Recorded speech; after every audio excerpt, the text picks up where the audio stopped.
Hoje nós vamos continuar a leitura de Atos 17, de 16 a 34. Hoje nós vamos comentar, que ficou para a gente comentar sobre essa passagem, a pregação de Paulo no Areópago. Mas antes disso, eu vou ler novamente os primeiros versículos dessa passagem para a gente se contextualizar aqui e relembrar, tá bom? Então vamos lá, deixa eu só mostrar para vocês novamente aqui a imagem da viagem, do mapinha da viagem de Paulo. A gente está viajando com Paulo nessa segunda viagem missionária dele. Lembra que ele esteve aqui, entrou, recebe uma visão do homem da Macedônia. A Macedônia está aqui, que é a Europa, né? E ele começa a viajar, portanto, para essas cidades da Macedônia, que a gente viu em Filipos, em Tessalônica, né? Aqui em Tessalônica ele tem que fugir devido a uma perseguição de alguns judeus, foge para Bereia.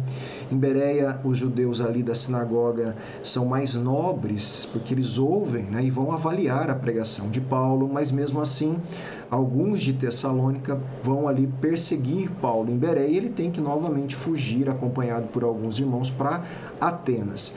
Aqui em Atenas é o que está acontecendo no capítulo e na passagem que a gente está lendo, tá bom? Então, a cidade de Atenas. Vamos lá. Enquanto Paulo esperava, esperava quem é que os esperava? Estava esperando Silas e Timóteo. Lembra que aqueles acompanhantes pediram, para chamar. Paulo pediu para enviar uma mensagem que estava aguardando eles ali com certa pressa, Então, enquanto Paulo esperava Silas e Timóteo em Atenas, o seu espírito se revoltava em face da idolatria dominante na cidade. Por isso, falava na sinagoga com os judeus e os gentios piedosos, gentios tementes a Deus. Também na praça, que é a famosa, como eu disse a semana passada, a famosa ágora grega, que é a praça pública, um mercado público, onde aconteciam ali, além de comércio, debates, exposições de pensamento, de filosofias, de política. Então, era um lugar público de conversa sobre a cidade também, sobre várias questões. Era um lugar realmente de encontro, e Paulo vai para esse lugar e ali ele começa a pregar, ele começa a expor às pessoas que estão ali as suas ideias, que na verdade não são suas, é o evangelho, a boa notícia de salvação para os povos. Então ele fazia isso, gente, todos os dias, com os que se encontravam ali na ágora, na praça. E alguns, ele encontra ali na ágora um grupo de representantes, como a gente viu a semana passada, de escolas filosóficas da época. Filósofos epicureus, a gente viu, se você dá uma olhada no vídeo da semana passada, eu explico quem são, e os filósofos estoicos. Esses dois grupos, essas duas escolas representadas nessas pessoas que estavam ali, elas discutiam, debatiam com Paulo a respeito do que Paulo estava falando. E perguntaram: o que quer dizer esse tagarela, A gente viu que tagarela aqui podia ser traduzido hoje como o que quer dizer esse pseudo-intelectual. Porque para eles, Paulo estava pegando pedaços de conceitos, e tentando elaborar um novo ensino, uma nova doutrina, e eles não estavam entendendo, e aquilo era uma novidade para eles. E novidade, naquela época, soava algo estranho, tá certo? Outros diziam: ele parece pregador de deuses estranhos. Mas será que Paulo estava pregando vários deuses? É óbvio que não. Mas também a cultura deles era tão difícil que o que Paulo falava, eles interpretavam de outra forma. Inclusive, nós vamos ver que quando Paulo pregava sobre Jesus e sobre a ressurreição de Jesus, muitos ali estavam entendendo que ressurreição não era o evento que aconteceu com a pessoa de Jesus, que Deus o ressuscitou. eles entendiam ali de alguma forma que Paulo estava pregando sobre Jesus e sobre uma deusa chamada ressurreição, chamada em grego, né? Aqui, ó, Anástasis, que era justamente o nome próprio de uma deusa grega que era ressurreição. A palavra anástasis era a ressurreição em grego. Então, quando Paulo falava isso, existia uma confusão cultural, religiosa, que não estava permitindo eles entenderem corretamente a mensagem a princípio. E provavelmente não foram todos que fizeram essa má interpretação, né? E assim embaralharam isso aí, essa confusão. Alguns, obviamente, entenderam a pregação, como nós vamos ver no final da passagem, tá certo? Então, tomando-o consigo, então esses homens levaram meio que à força, como eu disse a semana passada, Paulo para o Areópago, que era um lugar, mas também um concílio da cidade. Quem era membro desse concílio eram os areopagitas, tá? E esses, na verdade, nós podemos aqui, para simplificar nosso conceito, eles eram como que o Supremo Tribunal Federal, mas que não cuidavam somente da justiça, cuidavam de questões civis, um tempo da vida ali deles, no mundo grego, até da educação, da ciência. Então eram pessoas importantíssimas nas decisões finais a respeito de várias esferas da sociedade deles, tá? Então esse era o concílio ali do Areópago. E eles levaram então Paulo para esses juízes, dizendo assim: podemos saber, né, explica pra gente agora, diante dos juízes, Paulo, lá do Areópago, o que você está ensinando? Que nova doutrina é essa? Pois você nos traz aos ouvidos coisas estranhas e queremos saber o que vem a ser isso. Paulo, nós não estamos entendendo, você está falando de um Jesus que a gente não conhece, está falando de uma outra deusa aí, da ressurreição, você está falando de coisas que para a gente soam tagarelice, soam para a gente um pseudo-intelectual juntando um monte de conceito e um monte de coisa estranha, tentando convencer a gente de uma nova doutrina. E Paulo, gente, ele tem que rapidamente pensar a respeito disso e organizar uma mensagem para que eles possam entender o que Paulo estava querendo falar a eles, né? Então acontece que todos os de Atenas e os estrangeiros residentes não se ocupavam com outra coisa senão dizer ou ouvir as últimas novidades. Então Paulo, levantando-se no meio do Areópago, disse, pronto, a gente parou aqui semana passada. E aqui começa então a pregação de Paulo no meio do Areópago para esses atenienses, filósofos, juízes, né? Gente importante ali que ele foi levado para se explicar do que ele estava ensinando. E ele fala assim: senhores atenienses, percebo que em tudo vocês são bastante religiosos. Então, primeiro ele faz uma observação, não é um elogio, alguns entendem que é um elogio, mas no sentido assim, há uma constatação de Paulo. Não tem como duvidar da religiosidade de vocês. Vocês são um povo religioso, vocês têm um monte de divindade.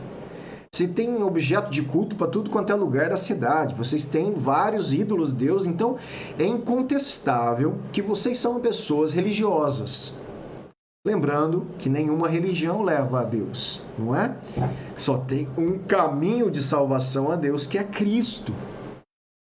É a pessoa e a obra de Cristo. Então ele fala, eu estou percebendo que vocês são bastante religiosos. Porque andando pela cidade e observando os objetos de culto que vocês têm, encontrei também um altar, no qual aparece a seguinte inscrição. Então, eu expliquei um pouquinho desse altar.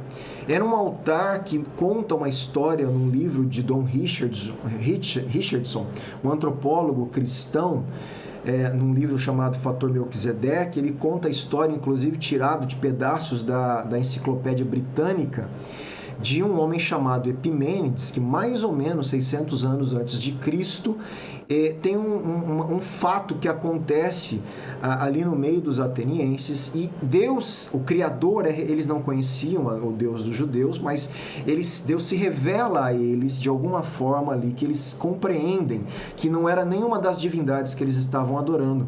E quando eles perguntam, e agora nós vamos fazer um sacrifício a quem? Aí Epimênides falou, eu não lembro o número exato, não lembro se eram 6 altares, 7, eu não lembro mais. Tantos altares a esse Deus, agradecendo a ele por livrar esse povo de uma praga que eles estavam passando na época, uma peste ali. E aí eles perguntam, mas vamos colocar o nome nesse altar de quem? Porque todo altar que eles tinham tinha nome de divindade. Epimênides fala assim, olha, a gente não sabe o nome dele, então não vamos desagradá-lo, porque ele é um Deus do universo, do céu e da terra, ele é o Criador, a gente não sabe o nome dele. Coloque aí ao Deus desconhecido, ao Deus que a gente não sabe o nome, mas é o Deus Criador que nos atendeu nessa situação. Esses altares ficaram ali em Atenas por muito tempo, a maioria deles foram derrubados, viraram ruínas. E nos parece aqui que dentre esses sobrou um em pé. E Paulo justamente olha para esse altar e olha e vê ao Deus desconhecido e aproveita aquela situação na cultura ateniense para falar para eles, olha, o Deus que os antepassados de vocês adoraram um dia, tiveram uma experiência que para eles era um Deus que eles não conheciam, este Deus é o Deus que eu estou apresentando. Eu agora vou fazer esse Deus conhecido a vocês. Lembro que eles não queriam novidades. Paulo então pega algo da própria cultura deles, que o próprio Deus deixou marcado na história dos atenienses, né? Deus sabendo de tudo e regendo a história. Paulo vai usar e encontrar este altar e usar este altar para ser uma ponte cultural para que o evangelho possa ser esclarecido e pregado a eles. Gente, olha a soberania de Deus, né? Pois esse que vocês adoram sem conhecer, olha o que Paulo diz, é exatamente aquele que eu estou anunciando.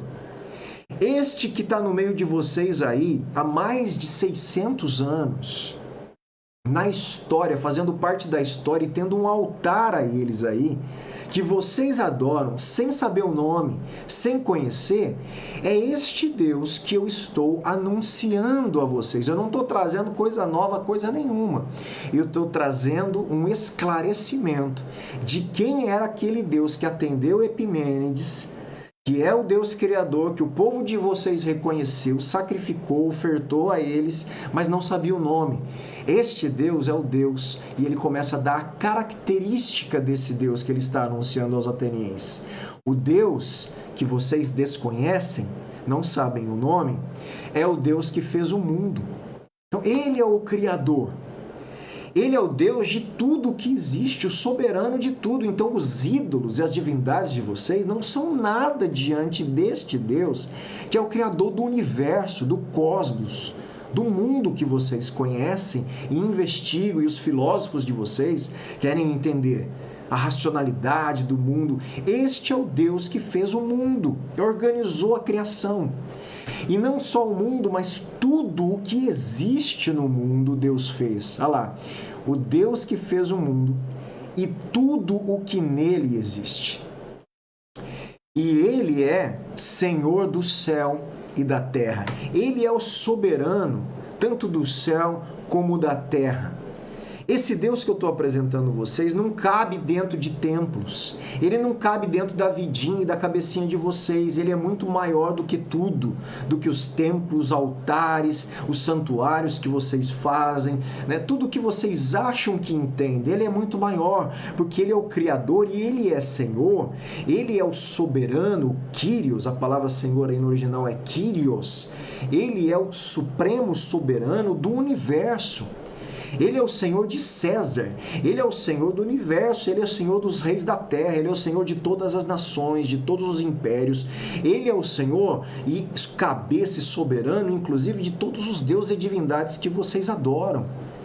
Ele é o Criador do mundo e tudo que nele existe. Sendo ele Senhor do céu e da terra, ele não habita em santuários feitos por mãos humanas. Gente, o nosso Deus não cabe dentro de um templo, de um santuário. Ah, Deus habita nesse lugar aqui, né? Não, nem no templo de Jerusalém, nem no templo que o próprio Deus mandou fazer. Deus ali se manifestava ali. Mas não é a habitação de Deus como o próprio Estevão prega, porque Deus não cabe, Deus não habita. Tudo está nele, Deus preenche todas as coisas, é Senhor do universo. Né? A terra é o lugarzinho onde ele coloca o pezinho dele. Deus é muito maior do que tudo que existe, porque ele criou todas as coisas e tudo que existe. Ele é soberano sobre o mundo e sobre tudo e todos. Então, ele não habita em templos, em santuários feitos por mãos humanas, mas olha só, nem é servido por mãos humanas. Né? Você não consegue, com seus atos aí pequenos, as suas oferendas, os seus holocaustos, os seus serviços de culto, achar que você está servindo ao Deus Criador nos rituais de vocês, como se ele precisasse de alguma coisa de vocês. Né? Ele não precisa de nada. O Deus que eu estou falando, ele é autossuficiente. Por que Paulo fala isso? Porque as divindades gregas, né, romanas, elas precisavam ser apaziguadas, né, sacrifícios constantes, porque senão elas ficariam irritadas, elas tinham, né, sede, desejos que precisavam ser satisfeitos. E o nosso Deus Criador não é nada disso, ele é satisfeito em si próprio. Ele é autossuficiente, né? Ele não precisa de nada e de ninguém. Isso que nós temos que entender. Ele é o Deus Criador do universo, o único eu sou, né? Que não precisa de nada e de ninguém. Ele não precisa do nosso serviço. Ele não necessita de nada de nós, nem da nossa adoração. O privilégio é nosso de adorarmos a Ele. Ele não necessita disso. Ele não tem, Deus vai se sentir menos Deus se ele não for adorado por nós. Não existe isso. Deus é Deus, independente de você reconhecer ou não, adorar ou não, ele é. E ponto final. E é isso que Paulo está esclarecendo para uma mente difícil de compreender naquela época essas coisas. Até hoje, para alguns, né? Difícil. Mas vamos lá. Nem é servido por mãos humanas, como se precisasse de alguma coisa, pois ele mesmo é quem a todos dá. Ele dá a todo mundo vida, respiração e tudo mais. Ele não precisa, ele é o autor da vida, ele é o sustentador da vida. É ele que dá a vocês a vida, a respiração e tudo que vocês precisam para viver nessa terra aí. Tá? De um só homem fez todas as nações, para habitarem sobre a face da terra. Já vá percebendo aqui que ele não cita o nome. Ele está falando o quê? De Adão. De um só homem, ele fez toda a humanidade. Perceba que Paulo não está citando nada que é da Bíblia hebraica. A Bíblia hebraica, quando eu falar Bíblia hebraica, eu estou falando do teu Antigo Testamento, do nosso Antigo Testamento, tá bom? Que na época não existia o Novo Testamento, só a Escritura Sagrada, que era a Bíblia hebraica. Então, quando Paulo pregava, todo momento ele tinha que usar a Bíblia hebraica, que era onde estava toda a promessa de Cristo. Aqui em nenhum momento ele vai usar. Por quê? Porque ele está pregando para um povo que não sabe nada da Bíblia hebraica. Eles não sabem nada, eles não conhecem, talvez, provavelmente, muitos nem conheciam, nunca tinham ouvido falar de Adão e Eva. Nunca tinham ouvido falar de Cristo, do Messias, né, para eles, a não ser talvez lá a história de judeus. Os judeus esperavam o Messias, ou não, muitos nem sabiam disso. Gente, eles não tinham a base do Antigo Testamento para que Paulo pregasse a eles. Paulo precisou pegar algo da cultura deles, um altar ao Deus desconhecido, que Deus deixou lá 600 anos antes de Cristo, para que isso um dia fosse usado por Paulo, e o Criador do universo, que é maior sobre todos os deuses, tá certo? Que fez toda a humanidade a partir de um homem só. Ele que Deus fez mais? Esse Deus desconhecido que Paulo está anunciando para eles. Ele fixou os tempos estabelecidos, tá? Havendo fixado os tempos previamente estabelecidos e os limites da sua habitação. Para buscar em Deus, se porventura tateando possam achar, ainda que não esteja longe de cada um de nós. Então, este Deus aí que eu estou apresentando a vocês é o Deus criador do céu e da terra, doador da vida, sustentador da vida, criador de tudo que existe, que fez todas as nações a partir de um homem só, fixou os tempos, as épocas, né? Gente, esse Deus, vocês buscaram ele, talvez vocês tentaram sozinhos e vocês no escuro tatearam, mas não enxergaram. E eu agora estou esclarecendo a vocês quem é este Deus. Né? E ele vai apontar isso para o Deus, Pai de Jesus e Cristo, né? De uma forma que inesperada aqui pelos judeus, porque ele está falando com atenienses, com gente que não entendia a Bíblia hebraica, tudo bem? Gente, vamos lá, olha que interessante agora, preste bastante atenção. E ele continua. Olha só que eu grifei aqui num vermelhinho mais claro. Paulo fala assim: pois nele vivemos, em Deus, né? Nos movemos e existimos. E logo ele fala assim: como alguns dos poetas de vocês disseram, porque dele também somos geração. Para tudo, preste muita atenção no que eu vou falar agora. Muita atenção, preste muita atenção. Eu vou fazer um comparativo com outras pregações rapidamente, porque esse é um ponto que eu quero destacar para a gente ir para o término depois hoje. Todas as vezes que Pedro pregou o Evangelho, em Atos, Estevão, Filipe, o próprio Paulo, eles usavam citações das Escrituras do Antigo Testamento para apresentar Jesus como o Cristo. Como Jesus, como aquele que é o cumprimento de toda a promessa de Deus aos judeus.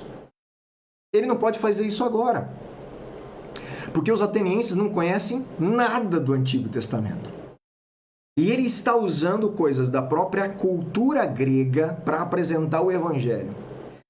Em vez de apresentar e citar passagens do Antigo Testamento, gente, Paulo aqui, ele cita poetas gregos. Ele conhecia a cultura grega. Aqui, para você ter uma ideia, ele está citando uma fala de Epimênides. Exatamente o Epimênides que mandou construir o altar ao Deus desconhecido. Não sei se você já tinha ouvido falar nisso. Essa segunda frase aqui que ele cita é um outro homem chamado Arato, também grego, na cultura grega. Olha só. E prosseguiu na descrição da obra divina da criação e da providência, usando a linguagem tomada de empréstimo de alguns dos poetas gregos, como Epimênides de Creta. Quem que fala essa frase? Pois nele vivemos e nos movemos e existimos. Isso aí era um ditado, um dito conhecido grego de Epimênides. O que ele está falando? Eu estou provando para vocês que eu não estou pregando nada novo. Eu estou esclarecendo a vocês o que esse Deus já deixou registrado na cultura de vocês e vocês não compreenderam quem era. Eu estou esclarecendo que ele se revelou no altar, que ele se revelou a vocês em passagens de poetas e profetas de vocês. E o outro, um tal de Arato, da Sicília, que disse porque dele também somos geração. Então, Paulo, em vez de citar o Antigo Testamento, cita poetas gregos para pregar o Evangelho, mostrando que Deus deixou na cultura deles sombras também do Evangelho. Coisas que eles podiam, de certa forma, tatear a Deus. E Deus deixou o testemunho dele na cultura grega. E quando Paulo vê tudo isso, ele interpreta tudo isso para os atenienses e fala: é o Deus que eu estou apresentando a vocês. O Criador do céu e da terra. E é a Ele que vocês têm que adorar, se voltar, se arrepender, largar as divindades, os ídolos de vocês, porque só existe um verdadeiro Deus, Criador do universo e da terra. Comparação, rapidinho aqui. Olha lá em Atos 2, para você ver que interessante. Pregação de Pedro. Pedro prega, nós não vamos ler, obviamente, né? Mas o que está acontecendo? Logo no início da pregação, ó, entre aspas aqui, ó, tá vendo? Ele cita o Antigo Testamento para explicar o que estava acontecendo ali em Pentecostes. Ele está citando o Antigo Testamento. Então, outra vez, Pedro aqui fala o seguinte, porque Davi fala a respeito dele, dizendo, Davi, olha só, Pedro citando um salmo de Davi, para explicar a respeito de Cristo. Então, isso em Atos 2. Em Atos 3, a mesma coisa, a pregação de Pedro no templo, também vemos Pedro contando a história dos israelitas, cita o Deus de Abraão, de Isaac, de Jacó. Então, ele vai sempre mostrar que Jesus é aquele que estava nas promessas do Antigo Testamento. Certo? Não vou aqui ler mais por causa do tempo aqui, mas vocês já entenderam. Aqui, ó, ele cita a aliança de Deus com Abraão.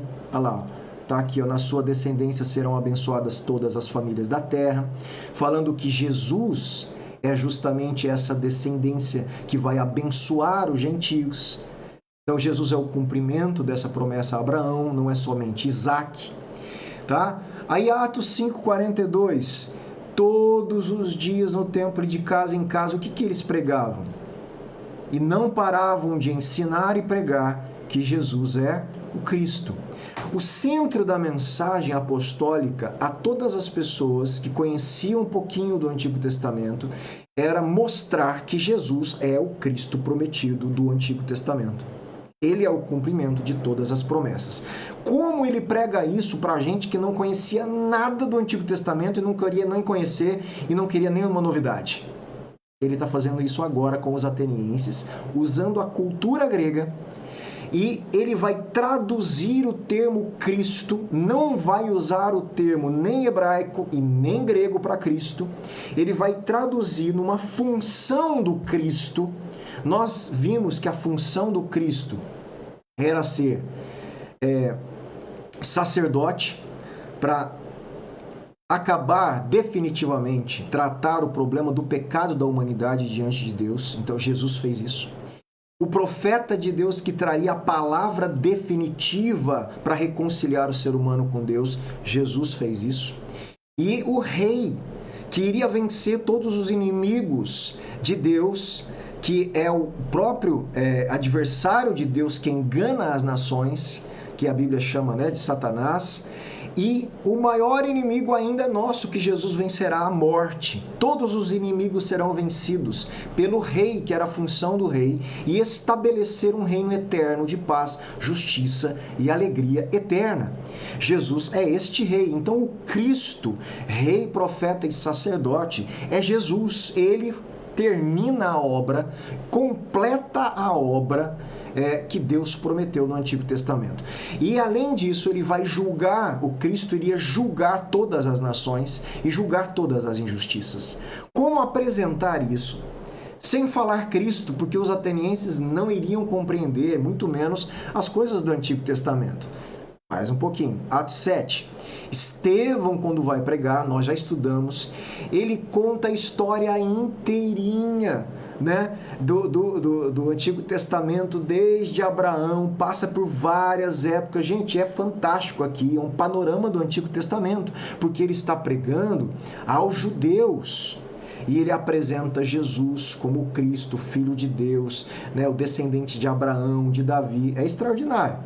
Atos 8, a mesma coisa. Aqui Filipe prega, lembra, para aquele eunuco etíope, né, da Etiópia, africano.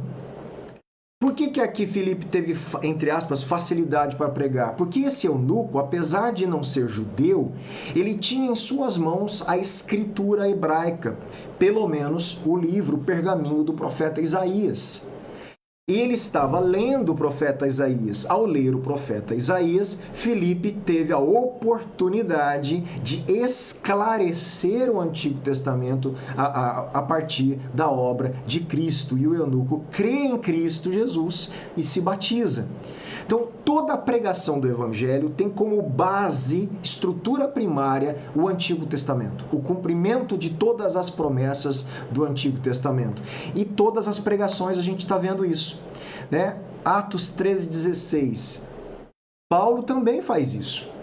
Paulo vai usar o Antigo Testamento para pregar o Evangelho. E eu não vou ler aqui por causa do tempo, a gente já estudou.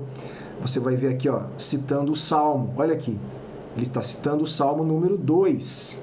Você é meu filho, hoje eu te gerei, mostrando que Jesus é este filho gerado por Deus ali na eternidade. Então, Paulo, em todo lugar que ele ia, em todas as sinagogas de todas as cidades, ele pregava Jesus a partir do Antigo Testamento. Ele pregava que Jesus e mostrava, provava que Jesus era o Cristo a partir da Torá, dos Salmos e dos profetas. Só que por que agora ele não está fazendo isso no capítulo 17? Porque os atenienses não conheciam nada do Antigo Testamento. Não conheciam nada das promessas de Deus para os judeus. E então, para pregar o Evangelho para os atenienses, ele usa a cultura ateniense, ele usa uma história do Deus desconhecido de um altar que ele encontra. Ele cita dois poetas não atenienses, mas gregos, um de Creta, né? E o outro, eu não me lembro aqui se eu anotei de onde é, da Sicília, dois poetas gregos, Epimênides e Arato. E isso quer dizer que Paulo sabia decor, gente. Ele conhecia a estrutura cultural grega, ele era um homem altamente instruído. E ele entra dentro da cultura para mostrar, sabe aquilo que Epimênides falou? Nele vivemos, nos movemos e existimos? Ele estava falando do Deus que eu estou apresentando a vocês. Sabe quando Arato diz que de Deus também nós somos geração? Todos nós, pois é do Deus, Criador do céu e da terra. Deste Deus que eu estou apresentando. Então eu não estou pregando nada de novo para vocês, eu estou pregando o Deus que é eterno e inclusive se apresentou na cultura de vocês e vocês não entenderam, atenienses. Então vamos prosseguir aqui, espero ter esclarecido, né, essa sabedoria que Paulo tem para conseguir se comunicar com uma mente totalmente não judaica, totalmente diferente, cheio de filosofia, né, como a gente viu, cheio de filosofia dos epicureus, cheio da filosofia dos estoicos e outras filosofias, né, platônicas e outras filosofias de Aristóteles e outros filósofos gregos, tantas escolas que tinha nessa época, fora os sofistas, né, com suas artimanhas ali de oratórias e tudo. E Paulo então usa a própria cultura para aproximar a linguagem para que eles possam se abrir e ouvir o que Paulo tem a dizer. E ele continua, portanto, visto que somos geração de Deus, o que ele está falando? Visto que do jeito que o poeta de vocês falou, Arato contou para vocês, que nós somos geração de Deus, não devemos pensar que a divindade é semelhante ao ouro. Então, do jeito que nós existimos em Deus, nos movemos em Deus, e a gente é geração dele, não acha que o Deus que eu estou falando para vocês, e o verdadeiro Deus, ele é semelhante ao ouro aí que vocês ficam fazendo um monte de Deus aí para vocês. Não é.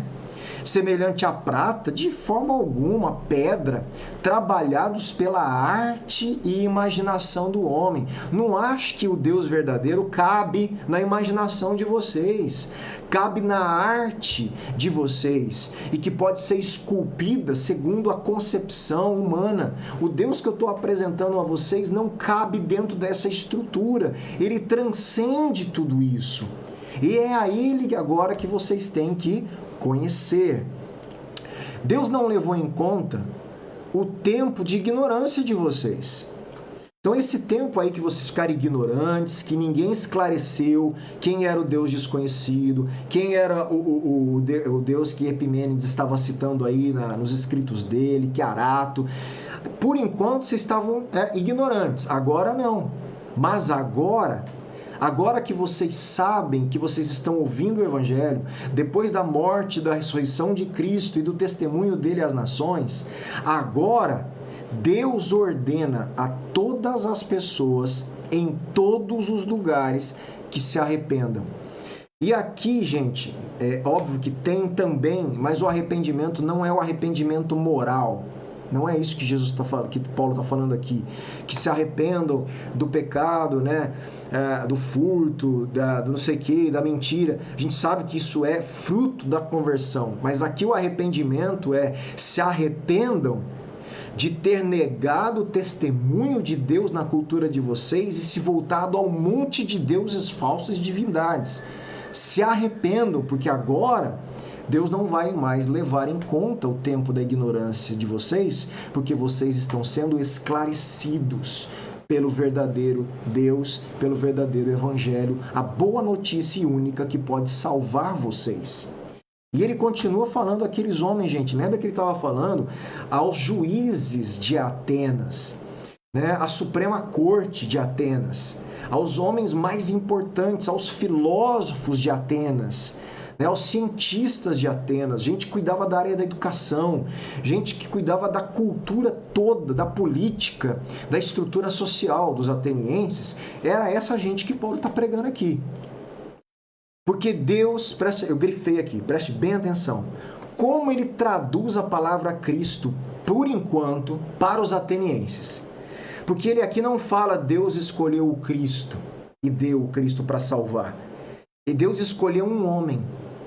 Eles não compreendem o conceito ainda de Messias e de Cristo. Então, para introduzir isso, para depois de mostrar que Deus é o Deus desconhecido, que eles estão conhecendo, Criador do céu e da terra, de tudo que existe, que vocês não podem mais ficar adorando um monte de divindade. Este Deus, um dia, olha lá como que interessante, ele vai julgar o mundo. Porque Deus estabeleceu um dia em que julgará o mundo com justiça. Mas como? Ou por meio de quem Deus vai julgar o mundo? Por meio de um homem que escolheu, do Messias. Ele só não cita o Messias, porque eles não iriam compreender nada, a estrutura lógica estava sendo construída, até um dia que aqueles que crescem nessa primeira mensagem, provavelmente Paulo ia chamar de canto vários dias e vários, ensinaria o Antigo Testamento, as promessas, o cumprimento de Cristo, a vida de Cristo, a morte de Cristo, a ressurreição, né, a segunda vinda, ele ensinaria tudo. Mas até lá eles precisam se abrir e entender.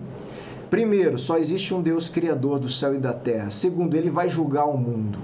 E ele escolheu um homem para julgar o mundo. Que é Jesus, óbvio, né? Mas ele ainda, olha só como ele vai construindo e mantendo certo suspense. E olha lá, e deu certeza disso. Certeza do quê? Ele deu certeza que ele escolheu um homem para julgar o mundo. Como Deus deu certeza que ele escolheu um homem para julgar o mundo? Quando ele ressuscitou esse homem dentre os mortos. A ressurreição de Jesus dentre os mortos é a validação, né, de Deus para a obra de Jesus. Ele valida e fala assim, definitivamente está consumado mesmo. Definitivamente Jesus cumpriu a função de Cristo, de Messias, para reconciliar o ser humano e estabelecer o reino eterno que eu prometi. E como eu vou autenticar, como eu vou validar e provar que a obra dele é satisfatória, né, no sentido, me satisfez, eu acho que a melhor forma é isso, de forma plena, né, plena, me satisfez de forma plena, eu vou ressuscitá-lo. Então Deus ressuscita este homem que ele escolheu, que vai julgar com justiça toda a terra.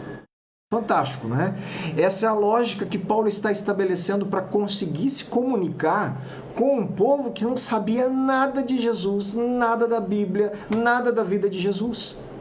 Com elementos culturais até apresentar o Criador do céu e da terra, que vai julgar os atenienses. É isso que ele está falando, vai julgar todo mundo, inclusive vocês. E vai julgar vocês através de um homem que ele escolheu, e ele escolheu e provou que escolheu quando ressuscitou esse homem dentre os mortos. Tá? Aqui dá o bafafá, né? Quando ele fala de ressurreição de novo aqui, vira um problema sério, né? Quando ouviram falar de ressurreição de mortos, uns zombaram e outros disseram. A respeito disso, Paulo, a respeito disso aí é tão complicado para a gente, mas a gente quer ouvir mais, né? A respeito disso, ouviremos você em outra ocasião.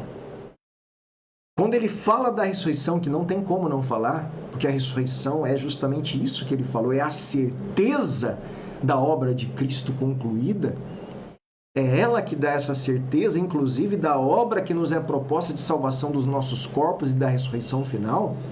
Ele é a primícia daqueles que ressuscitarão no último dia. Então, para eles era tão difícil o conceito de ressurreição que a princípio eles confundiram com a Deus a ressurreição. Depois estão agora compreendendo o que ele está falando, que é Deus que ressuscita este homem para julgar as nações. Aí alguns falam, não, para com isso, começam a zombar de Paulo. Aí já é demais, é uma loucura. Outros falam, Paulo, eu entendi, mas está demais para a gente. Tá complicado, tá? Já tá mexendo muito aqui. Vamos fazer o seguinte, isso aqui, vamos te ouvir, já falou bastante, muita coisa, tá mexendo com a nossa estrutura de crenças, né, mentais aqui, da nossa fé, da nossa sociedade, do nosso sistema religioso, você tá mexendo com tudo. Vamos fazer o seguinte, a gente vai te ouvir isso em outra ocasião. A essa altura, Paulo se retirou do meio deles. Houve, porém, presta atenção, houve, porém,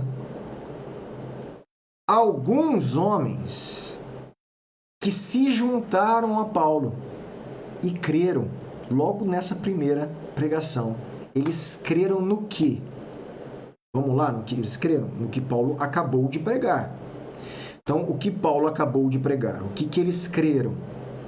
Que o Deus que ele estava apresentando não era novo, estava revelado na cultura deles, era o Deus desconhecido do altar, que ele está anunciando e fazendo eles conhecerem. Eles creram no quê? Que o Deus que ele está anunciando fez o mundo, tudo que existe no mundo, que ele é Senhor do céu e da terra, que ele não habita e não necessita de casa aqui na terra, que não necessita de ser servido e apaziguado, que é ele que dá vida a todo mundo, respiração. E que mais? Que ele criou todas as nações a partir de um só homem. Que mais? Que nele vivemos, nos movemos, existimos, que somos geração dele. Que mais que eles creram? Creram que este Deus, Criador do céu e da terra, julgará todo o mundo com justiça por meio de um homem que ele escolheu. E ele provou que escolheu quando ressuscitou esse homem dentre os mortos. Isso tudo eles creram, esses homens. Alguns zombaram, outros pediram mais tempo porque estava difícil entender e falaram, Paulo, vamos fazer o seguinte, vamos ouvir você em outra situação, porque né, muita coisa aí, esse negócio de ressurreição está para mais da nossa cabeça. E outros acreditaram na pregação. E um que acreditou, é citado aqui o nome, importante homem dentre aqueles que estavam ali. Entre eles estava Dionísio, o Areopagita. O que é isso? Ele era parte do conselho de Areópago. Ele era um dos juízes do Supremo Tribunal ali federal, um dos juízes a quem os filósofos estoicos e epicureus levaram. Um desses homens, pelo menos, aqui pelo nome, ele é citado. Dionísio é citado, um dos juízes se converte e acredita nisso tudo que Paulo está pregando, o Areopagita, né? O membro do Areópago. E uma mulher chamada Dâmaris, né? Onde vem o nome aí da minha filha. Dois nomes importantes aqui, provavelmente Dionísio e Dâmaris, foram as pessoas que, uma das pessoas provavelmente que relataram tudo isso, contaram e testemunharam isso também, e eles são citados aqui por Lucas, tá? E com eles, mais algumas pessoas. Então nós vimos que no meio da pregação de Paulo, lá na praça, na ágora, filósofos o levam para o Areópago para explicar as coisas novas que ele estava pregando. Ele começa a mostrar que não tinha novidade nenhuma, que o Deus Criador do céu e da terra estava se revelando a eles há muito tempo, e eles não entenderam, mas agora não ficariam mais ignorantes, porque ele estava apresentando a esse Deus, e esse Deus é o juiz do universo, da terra, que vai julgar todo mundo com justiça através de um homem. Quando ele fala julgar com justiça através de um homem que ele ressuscitou, ele está apresentando o Cristo de uma forma que os atenienses poderiam, a princípio, entender. Então a mensagem de Paulo é a mesma, né, de Atos 5,42. E todos os dias no templo e de casa em casa não cessavam de ensinar e de pregar que Jesus é o Cristo.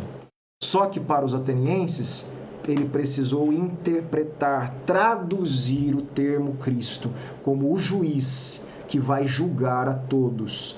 Esse foi uma das características que Paulo encontrou para poder anunciar a ressurreição desse Cristo aos atenienses. Tá certo? E muitos aqui, então alguns, né, eles creram nessa pregação de Paulo. Tá certo? E aqui a gente encerra Atos 17, tirando aqui, né, uma lição. Do mesmo jeito de Paulo, nós precisamos ter sabedoria para levar o evangelho às pessoas. Tem pessoas que conhecem a Bíblia. Nós podemos usar a Bíblia para levar o evangelho. Tem pessoas que não conhecem a Bíblia, mas acreditam na Bíblia. Então a gente vai citar a Bíblia, porque elas não conhecem, a gente vai esclarecer a Bíblia para elas e ensiná-las. Tem pessoas que não acreditam que a Bíblia é a palavra de Deus. Como pregar o evangelho a essas pessoas? Paulo nos dá um grande ensinamento. Ele não citou um versículo da Bíblia e pregou o evangelho aos atenienses. Pelo contrário, ele citou a cultura, ele citou dois poetas, né, da cultura grega, para pregar o evangelho a eles. Nós precisamos ter essa sabedoria de Deus para nos aproximar das pessoas, sejam elas pessoas de fé, religiosas ou não, para pregar o evangelho com clareza e anunciar que há um único Deus verdadeiro, Criador do céu e da terra, que se revelou pontualmente, plenamente, a partir de um só homem, escolhido dele. E esse homem, ele ressuscitou dentre os mortos. E é somente através de quem ele é e de quem ele fez que a gente pode se tornar filho de Deus e ter vida eterna.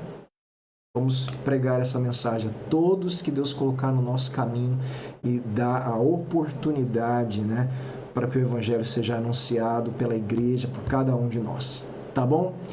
Meus irmãos, Deus abençoe vocês, em nome de Jesus.